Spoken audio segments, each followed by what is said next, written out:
Hello students, welcome back to PKT educational update channel. और student 2023-24 की वार्षिक परीक्षा के लिए कक्षा 12वीं के गणित के ऑब्जेक्टिव टाइप के क्वेश्चन जो कि 32 नंबर के आना है, 32 नंबर्स के। और यहाँ पर मैं पूरे चैप्टर्स के स्टेप बाय स्टेप यहाँ आपको ऑब्जेक्टिव टाइप के क्वेश्चंस बता रहा हूँ, जिसमें सत्य असत्य, रिक्त स्थान, मैच द कॉलम और मल्टीपल चॉइस क्वेश्चंस, ये सारी चीज़ें इसमें जो वन वर्ड वगैरह ये सभी आपको यहाँ पर मिलेंगी। और उम्मीद करता हूँ कि पूरे में से पूरे नंबर आप यहाँ पर ले लें, क्योंकि जो वीक स्टूडेंट्स हैं वे भी यदि 32 नंबर ले लेते हैं तो पास ही हो जाएंगे। तो 80% से ऊपर जो है इसमें से आना है, जो मैं यहाँ पर बता रहा हूँ। तो प्रॉपर आप लोग केयरफुली इन चीज़ों को देखें यहाँ पर कि ऑब्जेक्टिव के लिए क्या क्या मैं टॉपिक यहाँ बता रहा हूँ। और स्टूडेंट जो चैनल पर पहली बार आए हैं या जिन्होंने अभी तक चैनल को सब्सक्राइब नहीं किया है, उन सभी से रिक्वेस्ट करूँगा कि वे चैनल को सब्सक्राइब कर लें, क्योंकि एमपी बोर्ड से रिलेटेड सभी इंपॉर्टेंट अपडेट इस चैनल पर आपको मिलती रहती है। और डिस्क्रिप्शन बॉक्स से जरूर देखें, क्योंकि कक्षा 12वीं के हिंदी माध्यम और अंग्रेजी माध्यम के मैथ्स के इंपॉर्टेंट क्वेश्चंस आंसर्स जो हैं वो मैंने बता दिए हैं। इंपॉर्टेंट जो भी क्वेश्चंस हैं वो टिक लगवा दिए हैं, तो चैनल पर वो वीडियो अपलोड हैं, आप लोग देख सकते हैं 2023-24 के लिए। तो यहाँ पहला चैप्टर हम चलते हैं कक्षा 12वीं गणित के संबंध एवं फलन, relation and function. Hindi English medium दोनों में मैं यहाँ पर बता रहा हूँ। और स्टूडेंट्स हिंदी के भी इंपॉर्टेंट मैंने बता दी, हिंदी भाषा के वो भी आप देख सकते हैं, अंग्रेजी के भी आने वाले हैं। तो रिक्त संबंध की परिभाषा लिखिए, यहाँ पर डेफिनेशन ऑफ एम्प्टी सेट्स, ये एम्प्टी रिलेशंस, और ये डेफिनेशंस का आंसर भी यहाँ पर मैंने दिया हुआ है, हालांकि ये बुक में आप लोगों को मिल जाएंगे, ये आप जल्दी से देख सकते हैं। इसके बाद सार्वत्रिक संबंध की परिभाषा लिखिए, वन वर्ड में आएगी, right the definition of universal relations, ये भी यहाँ पर मैंने बता दी है, और बुक में भी आपको इनके आंसर जो है मिल जाएंगे। फिर उसके बाद हम देखें कि जो एम्प्टी रिलेशन और यूनिवर्सल रिलेशंस हैं, इनको कभी कभी जो है वो ट्राइबल रिलेशंस बोला जाता है। रिक्त संबंध तथा सार्वत्रिक संबंध को कभी कभी तुच्छ संबंध भी कहते हैं, ये आ भी चुका है। स्वतुल्य संबंध, रिफ्लेक्सिव जो है उसकी रिलेशन की या डेफिनेशन है, ये आपकी बुक में भी आप नहीं तो इसको शॉर्टकट में यहाँ से लिख सकते हैं। सिमेट्रिक जो सममित है उसकी डेफिनेशंस भी है, ये सब वन वर्ड में आ सकती है। संक्रामक ट्रांजिस्टिव रिलेशन, इसकी भी डेफिनेशन आप लोग देख सकते हैं। फिर इसके बाद क्वेश्चन 5वां आप देखेंगे पहले चैप्टर से कि मान लीजिए समुच्चय 1 2 3 4 में आर बराबर ये दिया है, तो सही उत्तर क्या होगा इसमें से? क्या स्वतुल्य सम्मित है, स्वतुल्य संक्रामक है किंतु सम्मित नहीं है, या सम्मित संक्रामक है किंतु स्वतुल्य नहीं है, या आर तुल्यता संबंध है? तो यहाँ आंसर बी इसका करेक्ट होगा, आर स्वतुल्य तथा संक्रामक है किंतु सम्मित नहीं है। मान लीजिए समुच्चय एन में आर जो है ए बी -2 बी > 6 है, तो आर है यदि रिलेशन, सही संबंध क्या होगा? तो इसका आंसर सी है, 6 8 बिलोंग्स टू आर।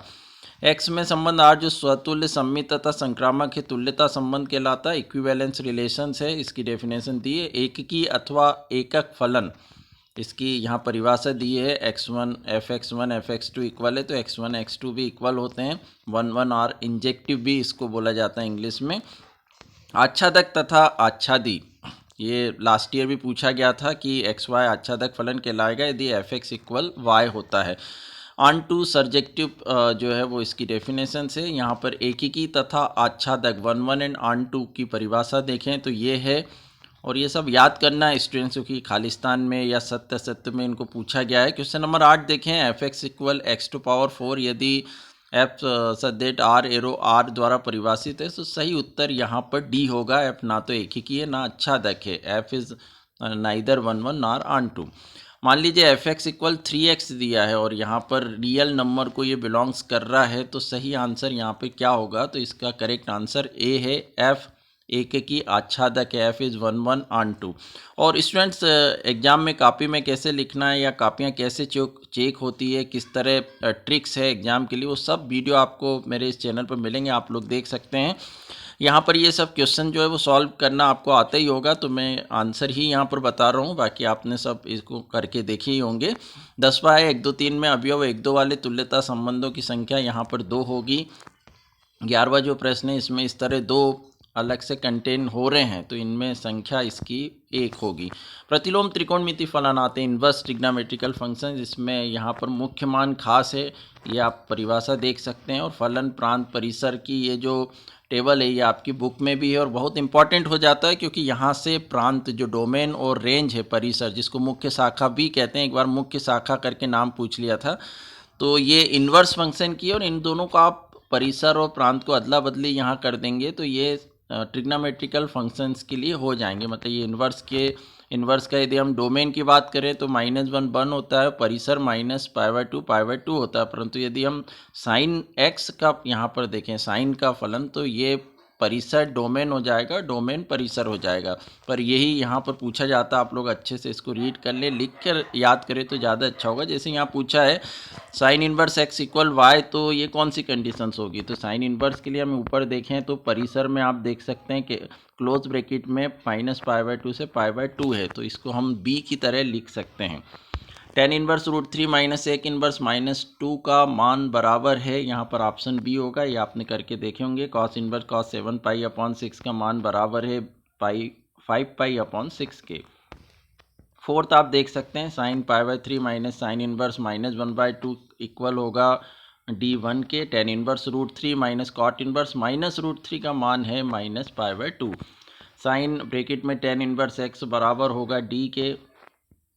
सेवन्थ वाला आप देख सकते हैं, ये आप कैलकुलेट करेंगे तो इसका सही आंसर होगा सी। और आठवां, चूँकि ये फार्मूले बेसिस अब डिलीट हो गए हैं पर फिर भी आप देखेंगे तो इसका ऑप्शन होगा सी। ये इंपॉर्टेंट है। नाइन्थ वाला साइन इनवर्स 1/√2 का मुख्य मान जो होगा वो π/4 होगा।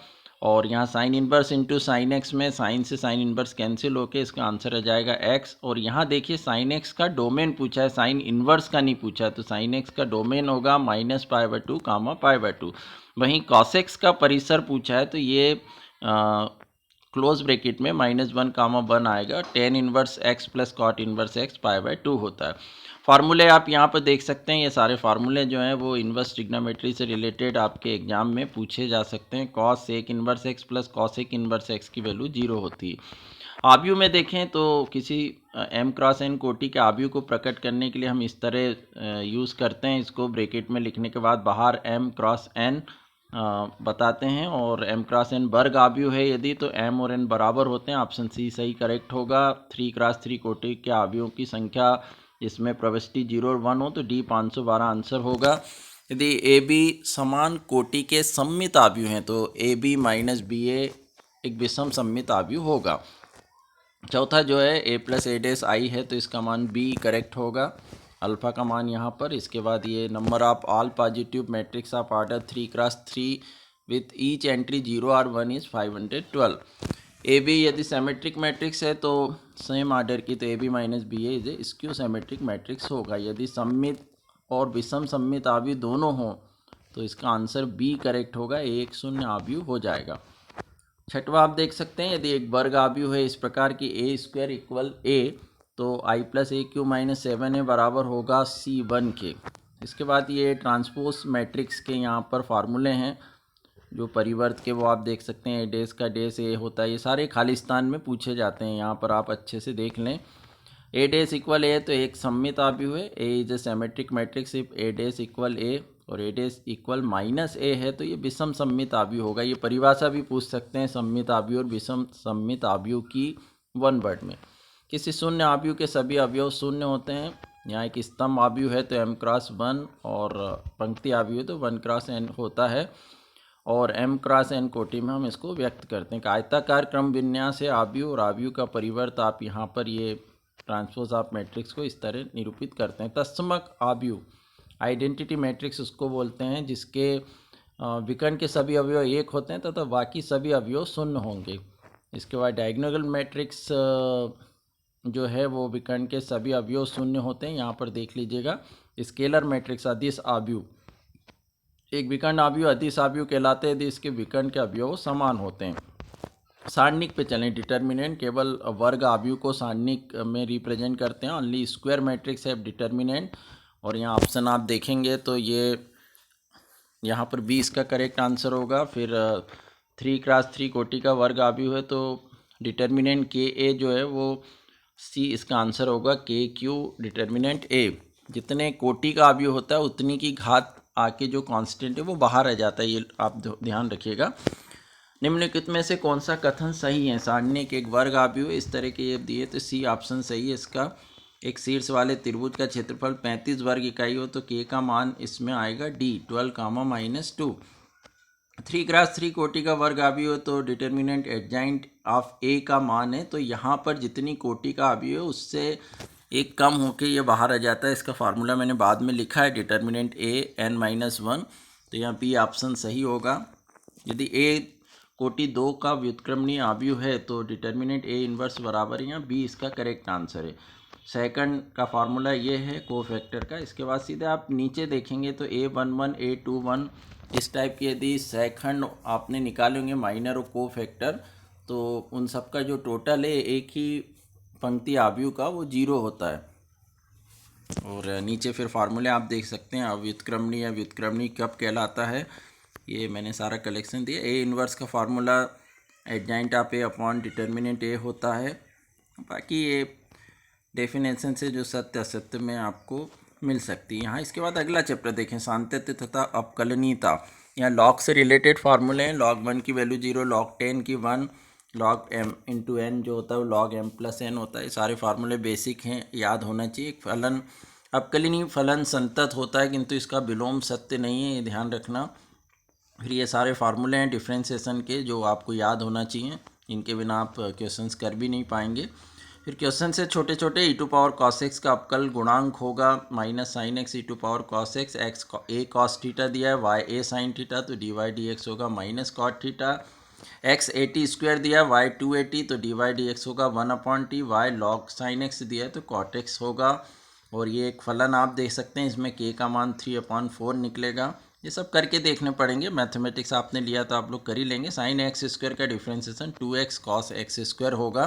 और भी इस टाइप के छोटे छोटे मैथ जो हैं वो ऑब्जेक्टिव में आएंगे, आप कर सकते हैं। आप कलच के अनुप्रयोग एप्लीकेशन ऑफ डेरिवेटिव, यहाँ पर क्वेश्चन फर्स्ट आप देख सकते हैं, rate of change of area of circle दिया, जबकि रेडियस 6 से 12 पाई आंसर होगा। एक उत्पाद की जो इकाई है इसका आंसर 126 क्वेश्चन आप देख सकते हैं, बुक में भी कुछ मिल जाएंगे। X square e to power minus x वर्धमान फलन है, यदि इंक्रीज देंगे तो 0 आंसर होगा। इसके बाद अगला जो है उसका answer 1।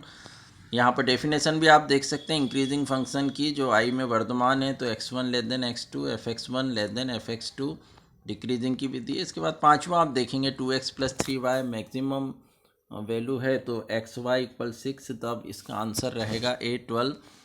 Maximum value of fx sine x plus cos x √2 आएगी इसकी, fx कॉस एक्स 0 पाई में हासमान है, ये करेक्ट आंसर है। डिक्रीजिंग है 0 पाई पे। इस टाइप की क्वेश्चंस भी आप देख लें। x टू पावर 1/x का महत्तम मान e टू पावर 1/e होता है, ये भी करेक्ट है।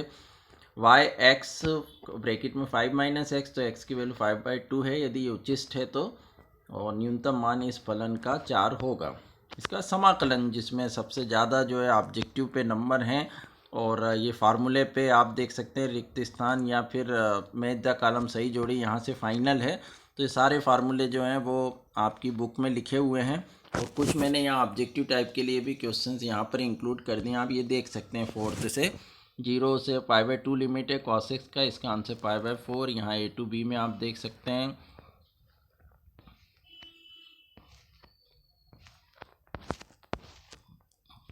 और ये फार्मूले आप देख सकते हैं।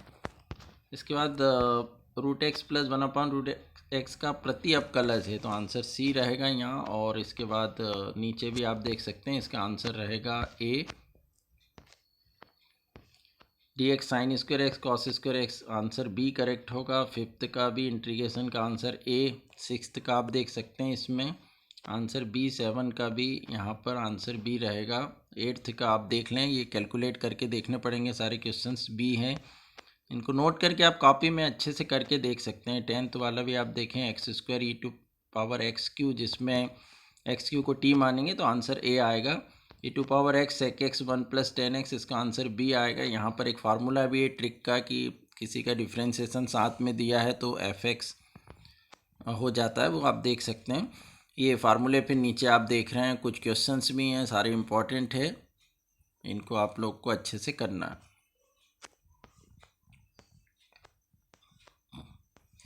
फिर फार्मूले हैं ये नीचे जो मैथ द कॉलम में आने हैं, इनको मैंने लिखे नहीं है क्योंकि आपकी बुक में हैं।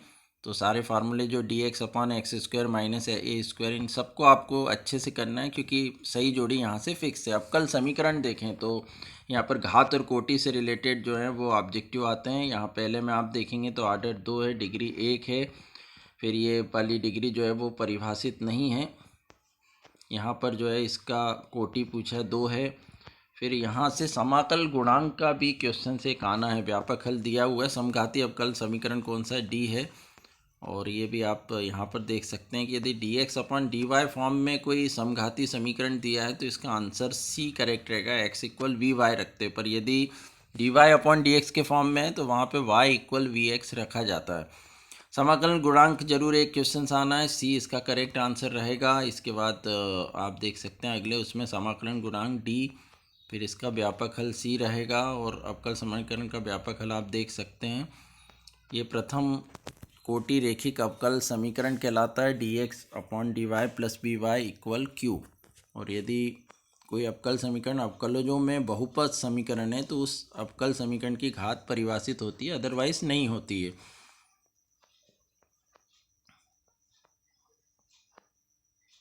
यहाँ कुछ y equal x plus e to power x, तो d two y d x square e to power x होगा। सदिश बीजगणित पे आते हैं, वेक्टर अलजेब्रा पे सदिश तथा अदिश राशियों से आप क्या समझते हो ये आपको याद होना चाहिए। फिजिक्स में भी यहाँ परिभाषा लिखी है जिसमें दिशा के साथ परिमाण हो। उदाहरण आप देख सकते हैं, विस्थापन, वेग, त्वरण, बल, भार, संवेग, विद्युत क्षेत्र की तीव्रता। अदिश राशि ऐसी राशि जिसमें केवल परिमाण होता है, वो लंबाई, द्रव्यमान, इसमें दिशा नहीं होती है। तो ये दूरी, क्षेत्रफल, ये सारे एग्जाम्पल हैं, ये पूछ लेते हैं एग्जाम में। डायरेक्शन कोसाइन जो होते हैं उनका टोटल जो होता है वो 1 होता है। Cos square alpha plus cos square beta plus cos square gamma equal 1, या L square plus M square plus N square equal 1। फिर सदिशों के प्रकार यहाँ देखें हम, शून्य सदिश, इसके बाद मात्रक सदिश, फिर सह आदिम सदिश, संरेख सदिश, समान सदिश। और इसके बाद आप क्वेश्चन देखेंगे, सदिश के अनुदिश मात्रक सदिश होगा। यूनिट वेक्टर जो निकालना है तो वो आपको निकालना आता है। इसका आंसर ये रहेगा, जो त्रिभुज है उसमें कथन सत्य कौन सा है? सी है। इसमें ए भी दो कॉलिनियर वेक्टर्स हैं संरेख सदिश, तो कौन सा कथन सही नहीं है? तो इसमें बी सी डी सही नहीं है। और लैम्डा एक मात्रक सदिश है तो इसका मान डी करेक्ट होगा, 1/mod में लैम्डा। मान लीजिए सदिश ए बी इस प्रकार है कि इनकी वैल्यू ये दी है, तो आंसर बी करेक्ट होगा। ये सब हल करके स्टूडेंट देखना पड़ेंगे आपको। मैंने यहाँ पर वीडियो बड़ा हो जाएगा, मैं सबको हल करके नहीं बता सकता हूँ, पर कलेक्शन मैंने आपके लिए लाके दे दिया है कि इनको आप अच्छे से कर लें। उसके बाद फिर आप परीक्षा बोध, परीक्षा अध्ययन या पिछले सालों के क्वेश्चंस को देख लें। बाकी काफ़ी कुछ जो है वो इसमें से 80% के समथिंग आ जाएगा, इसलिए आप अच्छे से कर लें। सी आंसर करेक्ट होगा। दो सदिशों के बीच कोण थीटा है और A dot B greater than or equal to 0, तो यहाँ पर आंसर बी करेक्ट होगा। दो मात्रक सदिश है और उनके बीच कोण थीटा है, तो ए प्लस बी एक मात्रिक सदिश होगा, यदि इसका आंसर डी करेक्ट होगा। फिर यहाँ आप देख सकते हैं ये आई जे क्रॉस के इन सब की वैल्यू जो है C1 आएगी। और ए बी के बीच कोण थीटा है तो A dot B equal A cross B बराबर है, तो इसका आंसर बी करेक्ट रहेगा, π/4। ए बी सी में जो वेक्टर यहाँ पर दिया है उसमें A1 A2 A3 जो है वो दिक् अनुपात कहलाते हैं। और दिक् अनुपात निकालना है, यदि डायरेक्ट हमको कोई वेक्टर दिया है तो डायरेक्ट भी हम ऐसे लिख सकते हैं ऑब्जेक्टिव में। एक्स वाई और जेड का मान क्या होगा? यहाँ पर यदि दोनों वेक्टर समान हैं तो डायरेक्ट हम कंपेयर कर सकते हैं, x2 y2 z1। क्रम विनियमितता नियम जो है वो यहाँ सदिश में डॉट प्रोडक्ट में चलता है, ए प्लस बी को बी प्लस ए भी लिख सकते हैं। साहचर्य गुण, योज्य सर्वसमीका, ये सब इसमें फॉलो होती है। कॉस थीटा का फार्मूला ये होता है एंगल निकालने का।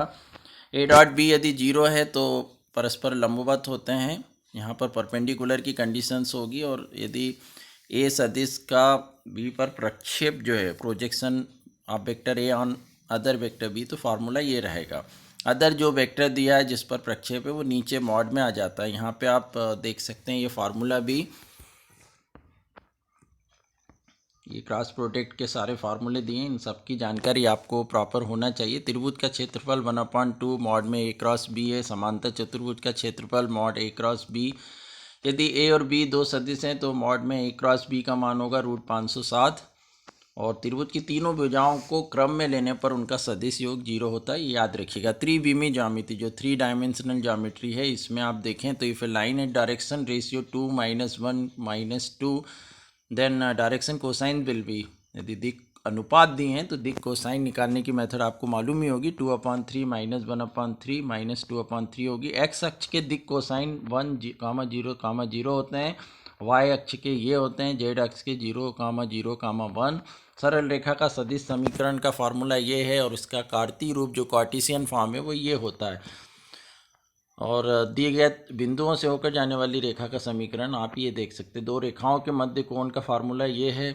लंबवत परपेंडिकुलर कंडीशंस आती है तो इक्वल 0 है, समांतर है तो ये कंडीशंस है, और वेक्टर फॉर्म में कॉस थीटा का फार्मूला ये होता है। उनके बीच रेखाओं के बीच का कोण यदि हम निकालते हैं तो, और मध्य कोण यदि ज्ञात करना है तो आप इसी ऊपर वाले फार्मूले में वैल्यू रख के निकाल सकते हैं।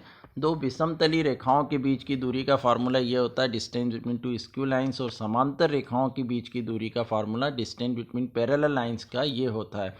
एक रेखा का दिक् अनुपात वे संख्याएं जो रेखा की दिक् कोसाइन के समानुपाती होती हैं।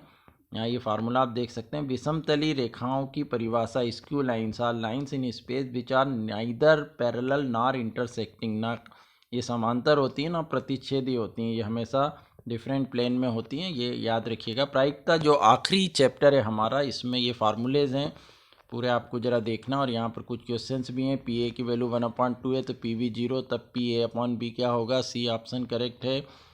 फिर आगे आप देख सकते हैं इसमें डी करेक्ट है इसका। पासों का एक जोड़ा उछाला जाता है तो प्रत्येक पासे पर सम अभाज्य संख्या प्राप्त होने की प्रायिकता 1/36 होगी। दो स्वतंत्र घटनाएं ए बी को परस्पर स्वतंत्र कहते हैं। यदि ए बी परस्पर अपवर्जीय है ये है तो इसका करेक्ट आंसर बी होगा। बेस थ्योरम जो है वो इसका फार्मूला ये है, और उससे रिलेटेड कुछ क्वेश्चंस भी यहाँ पर दिए गए हैं।